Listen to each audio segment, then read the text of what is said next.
पढ़ेंगे proper integration. Proper integration क्या है वो समझो आप लोग। प्रॉपर इंटीग्रेशन में देखो बच्चों क्या होता है, जो लिमिट होती है इंटीग्रेशन की वो कैसे होती है, फाइनाइट होती है। तो जो आपकी लिमिट होगी इंटीग्रेशन की वो क्या होगी, आपकी एक फाइनाइट लिमिट होगी। प्रॉपर इंटीग्रेशन में क्या होता है, लिमिट फाइनाइट होती है। एंड एफ एक्स जो कि क्या है आपका इंटीग्रेंड, एफ एक्स इंटीग्रेंड कैसा होता है आपका, बाउंडेड होता है। कैसा होता है ये, bounded through out the integration. तो एफ एक्स कैसा होना चाहिए, प्रॉपर इंटीग्रेशन में बाउंडेड होना चाहिए थ्रू आउट द इंटीग्रेशन, ठीक है। और लिमिट ऑफ इंटीग्रेशन आपकी कैसी होनी चाहिए बच्चों, फाइनाइट होनी चाहिए। लिमिट ऑफ इंटीग्रेशन कैसे होनी चाहिए, फाइनाइट। जैसे अगर हम एग्जांपल लें इसका, तो एग्जांपल जैसे 0 से 1 sin x dx, ये क्या आपका इज ए प्रॉपर इंटीग्रेशन। ये प्रॉपर इंटीग्रेशन है आपका, ठीक है बच्चों। क्यों है, क्योंकि fx जो है, fx आपका क्या है यहाँ पर sin x, तो ये कैसा है fx sin जो है आपका is bounded through out the interval 0 to 1, ठीक है। तो इसको हम बोलते हैं प्रॉपर इंटीग्रेशन। अब बात आती है कि इम्प्रॉपर इंटीग्रेशन की। तो इम्प्रॉपर इंटीग्रेशन क्या देखें, इम्प्रॉपर इंटीग्रेशन, इम्प्रॉपर इंटीग्रेशन में क्या होता है कि आपकी जो लिमिट है वो आपकी 0 से मतलब किसी फाइनाइट नंबर से इंफिनिटी हो सकती है, या क्या हो सकता है माइनस इंफिनिटी से कोई फाइनाइट नंबर हो सकता है, या आपकी बच्चों क्या हो सकती है माइनस इंफिनिटी से इंफिनिटी हो सकती है लिमिट आपकी, ठीक है। तो ये जो है पहचान है किसकी, इम्प्रॉपर इंटीग्रेशन की। दूसरा क्या होता है कि आपका लिमिट फाइनाइट हो सकती है, जैसे 0 से 2 fx dx, या आप और ले सकते हैं कि जैसे कि आपका a से b fx dx। तो इसमें क्या है कि अगर if fx is unbounded then integration जो होगा आपका, then integration is called improper integration, ठीक है। तो आपका जो इंटीग्रेशन है बच्चों वो कैसा हो जाएगा, इम्प्रॉपर इंटीग्रेशन हो जाएगा, ठीक। तो इम्प्रॉपर इंटीग्रेशन की क्या पहचान हो गई कि भाई आपकी लिमिट क्या होनी चाहिए, लोअर लिमिट अगर फाइनाइट है तो अपर लिमिट इंफिनिटी, और लोअर लिमिट अगर इंफिनिटी है तो अपर लिमिट क्या हो सकती है, फाइनाइट हो सकती है, या फिर आपका क्या हो सकता है माइनस इंफिनिटी से इंफिनिटी की लिमिट हो सकती है। तो ये पहचान है इम्प्रॉपर इंटीग्रेशन की, ठीक है। तो अगर ये कंडीशन अगर उसमें दे रखी है तो ये फर्स्ट काइंड कहलाता है, फर्स्ट काइंड इम्प्रॉपर इंटीग्रेशन, ठीक है। ये क्या कहलाता है, फर्स्ट काइंड इम्प्रॉपर इंटीग्रेशन कहलाता है। और ये कंडीशन अगर होती है इसकी तो ये कहलाता है सेकंड काइंड इम्प्रॉपर इंटीग्रेशन। क्या कहलाता है, सेकंड काइंड इम्प्रॉपर इंटीग्रेशन। अब आती है कि अगर दोनों कंडीशन ही किसी इंटीग्रेशन में फॉलो हो रही हो, अगर दोनों ही कंडीशन किसी इंटीग्रेशन में फॉलो होती हैं आपकी, तो ये कहलाती है इफ, लिख देते हैं, if both two conditions are in the given integration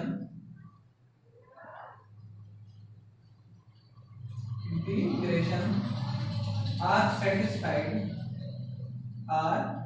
satisfied, then integration is called, बच्चों ये जो कहलाता है integration is called improper integration of third kind, ठीक है। क्या कहलाता है, improper integration of third kind, ठीक है। तो ये हम पढ़ेंगे इसमें फर्स्ट काइंड, सेकंड काइंड, और जब ये दोनों कंडीशन एक साथ आती हैं किसी इंटीग्रेशन में तो ये कहलाता है थर्ड काइंड। विद एग्जांपल देखो हम आपको समझाते हैं।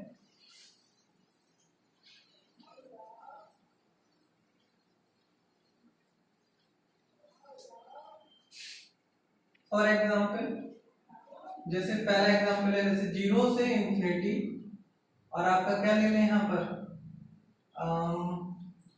0 से इंफिनिटी cos x dx ले लिया, ठीक है।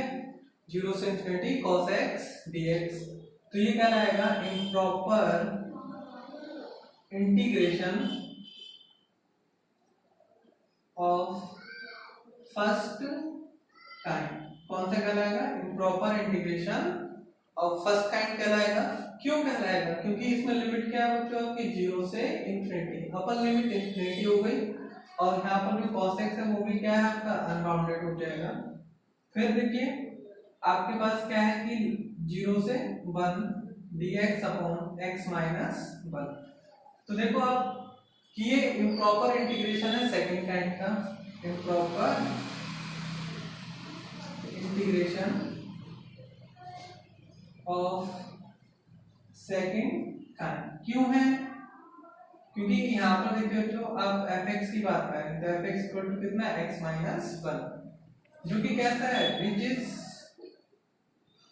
अनबाउंडेड है, which is unbounded at x equal to 1। तो आपको मैंने बताया कि अगर कोई इंटीग्रेशन इनमें से किसी एक लिमिट पर या इसके बीच भी कोई पॉइंट ले लें, उस पर अगर कैसा हो जाए अनबाउंडेड हो जाए, तो इंटीग्रेशन कैसा होता है improper integration of second kind कहलाता है, ठीक है। फिर अब हम ये ले लें 0 से infinity dx upon x minus 1 का होल स्क्वायर, तो ये क्या होगा बच्चों आपका विच इज, आप इसको बोल देंगे सीधे सीधे improper integration of third kind. क्यों? क्योंकि देखिए आप इसमें लिमिट क्या दे रखी है 0 से इंफिनिटी, जो कि फर्स्ट काइंड की मतलब कंडीशन है, और इसके बीच में देखो आप क्या ले सकते हैं 0 और इंफिनिटी के बीच में आप एक नंबर ले लें 1, तो at x equal to 1 fx कैसा हो जाएगा बच्चों, देखो आप 1 अपॉन x माइनस 1 का होल स्क्वायर, तो ये हो जाएगा 1 माइनस 1 का होल स्क्वायर यानी कि 1 अपॉन इंफिनिटी का स्क्वायर यानी कि 0, तो यहाँ पर हमें इंफिनिटी मिल जाएगा, और इंफिनिटी जब आता है तो fx कैसा होगा बच्चों आपका अनबाउंडेड, और जब ये दोनों कंडीशन आपकी सेटिस्फाई हो जाती हैं इसमें, तो इम्प्रॉपर इंटीग्रेशन कौन से काइंड का कहलाता है? ये थर्ड काइंड का इम्प्रॉपर इंटीग्रेशन कहलाता है, ठीक है। ये सारा नोट कर लेना।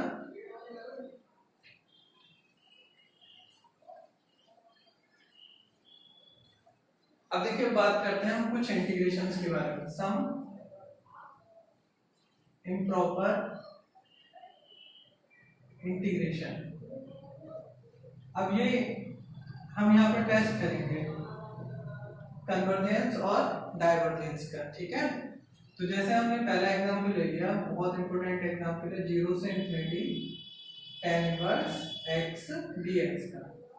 तो ये हमने एग्जांपल लिया, तो इसको करने का तरीका देखो आप लोग सब लोग ध्यान से, कि सबसे पहले हमने लेट कर लिया इसको i, और 0 से infinity tan inverse x dx।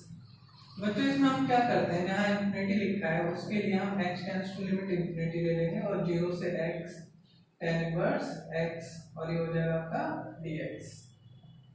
तो इसका हम ऐसे तो नहीं कर सकते डायरेक्ट, है ना, तो इसके लिए हमें क्या करना होगा कि भाई इसके इनटू में कितना लेट कर लेंगे 1, तो इसके इनटू में अगर हम 1 लेट कर लें तो x टेंड्स टू इंफिनिटी 0 से x 1, और यहाँ tan इनवर्स dx हो जाएगा। तो ये आपको पता है फर्स्ट और ये सेकंड, तो limit x tends to infinity, तो देखो क्या करेंगे यहाँ पर हम फर्स्ट को छोड़ देते हैं, tan इनवर्स x को ऐसे रहने दिया, और फिर आपने 1 को इंटीग्रेट कर लिया, फिर बीच माइनस, और आपको पता है कि भाई सेकंड वाले को, जो फर्स्ट है हमारा, उसको डिफरेंशिएट कर लिया और फर्स्ट को इंटीग्रेट कर लिया।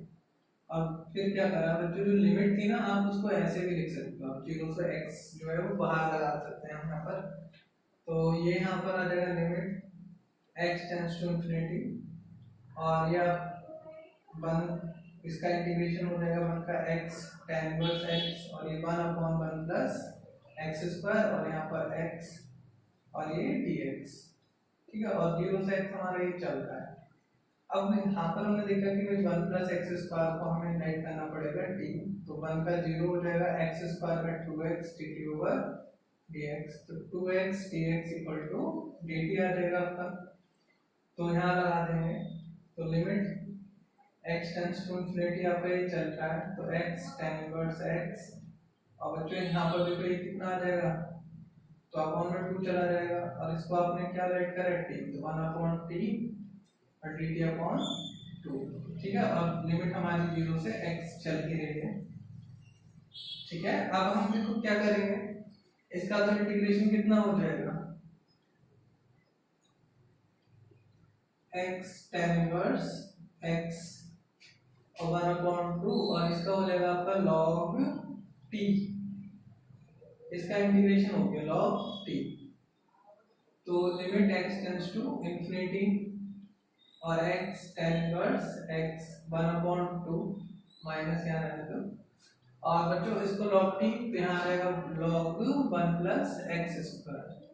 अब आपने क्या करा, इसमें अपर और लोअर लिमिट लगाई आपने यहाँ पर, तो limit x tends to infinity, तो जब आप अपर लिमिट लगाओगे तो सब कुछ यही आ जाएगा 1/2 log 1 प्लस x स्क्वायर, ठीक है। अब आप लोअर लिमिट लगाओगे तो ये 0 हो जाएगा, log 1 0, तो 0 माइनस 0। अब आप इसमें x टेंड्स टू जो लिमिट हमारी थी इंफिनिटी को लगा दो, तो लिमिट हम जब लगा देंगे तो ये बच्चों क्या आ जाएगा, ये इंफिनिटी हो जाएगा, और यहाँ पर भी इंफिनिटी आपका आएगा, क्योंकि 1 प्लस एक्स स्क्वायर तो इंफिनिटी, तो लॉग इंफिनिटी क्या होता है, इंफिनिटी होता है, तो इंफिनिटी माइनस इंफिनिटी आ जाएगा, तो वही 0 आ जाएगा। और 0 कैसा है आपका, फाइनाइट क्वांटिटी है, 0 कैसी क्वांटिटी है, फाइनाइट। और जब फाइनाइट क्वांटिटी आ जाती है तो इंटीग्रेशन कैसा होता है, इंटीग्रेशन इज कन्वर्जेंट। तो जब इंटीग्रेशन आपका करने पर हमें क्या मिल जाए, फाइनाइट क्वांटिटी मिल जाती है, तो इंटीग्रेशन कैसा हो जाता है आपका, कन्वर्जेंट हो जाता है, ठीक है। मैं इसको रब कर दे रहा हूँ, नोट कर लेना आपको।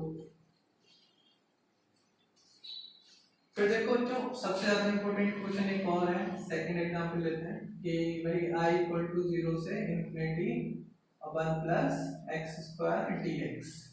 तो आप लोगों को पता है कि भाई हम यहाँ पर इसको इस तरीके से लिख लेते हैं, limit x tends to infinity 0 से x 1/1 plus x square dx।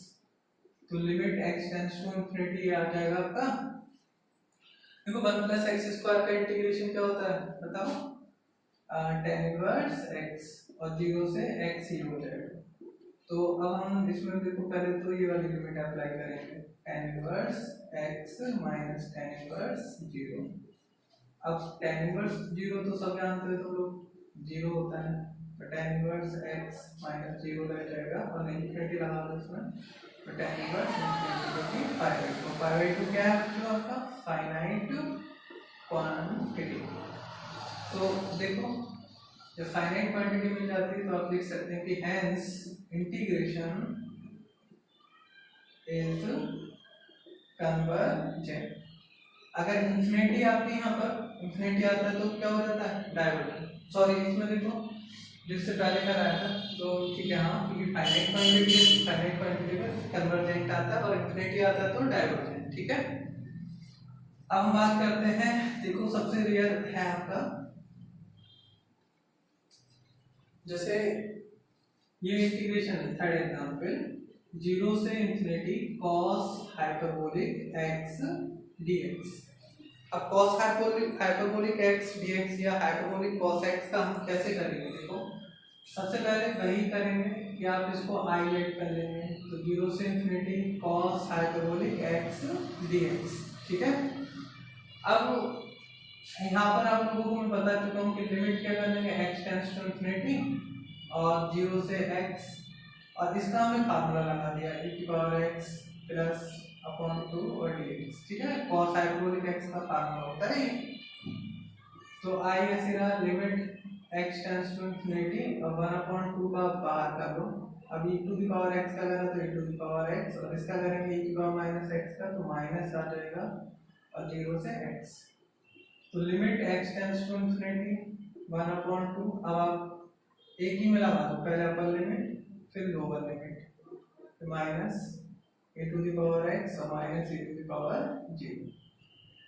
तो limit x tends to infinity 1/2, अब e टू भी है e to the power x minus 1 और e to the power minus x और प्लस 1, तो ये इससे कैंसिल हो जाएगा। तो अब आपने क्या करा, इसमें लिमिट अप्लाई की, तो e to the power infinity minus e to the power minus infinity. तो देखो आप लोग ये सारी वैल्यूज याद कर लो कि e to the power minus infinity जो होता है वो 0 होता है और e to the power infinity infinity होता है। लॉग 0 जो होता है जो आपका minus infinity, log 0 minus infinity होता है, और लॉग 1 आप लोग सब जानते हो, लॉग 1 0 बेस ही पर, ठीक है, इनका भी बेस ही है। तो ये हो जाएगा 1/2 इंफिनिटी माइनस 0, अब इंफिनिटी से डिवाइड करें तो यहाँ पर इंफिनिटी आ जाएगा, तो आप बोल सकते हैं कि hence the integration is divergent.